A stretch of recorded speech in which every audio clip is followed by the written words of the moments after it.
জিজ্ঞাসাবাদী করছেন এবং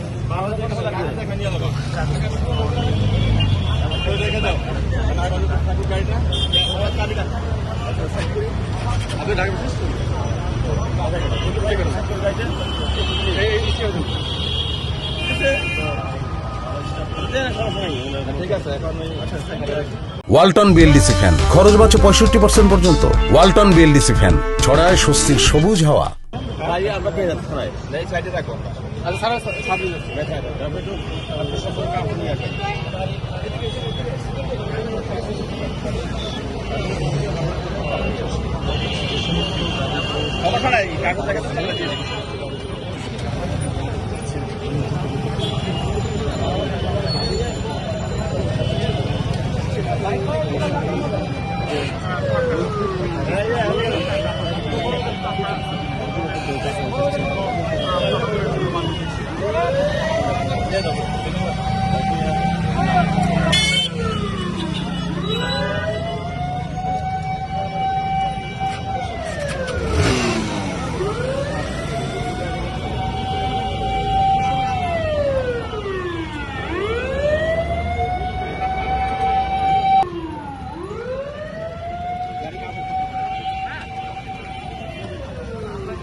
দর্শক দেখতে পাচ্ছেন যে ত্রয়োদশ জাতীয় সংসদ নির্বাচন সামনে রেখে পুলিশ সদস্যরা কিন্তু বেশ তৎপরতার সঙ্গে তাদের যে তল্লাশি সে তল্লাশি চালাচ্ছে এবং তারই প্রেক্ষিতে কিন্তু আমরা দেখতে পাচ্ছি যে কিছুক্ষণ আগেও এভাবে সবসময় করলে সবসময় ভালো হয়, যেহেতু বাইকের অগ্রজগুলো হচ্ছে এটা সবার জন্যই নিরাপদ, এইভাবে বিভিন্ন পয়েন্টে চেকপোস্ট হলে সবার জন্যই ভালো হয়।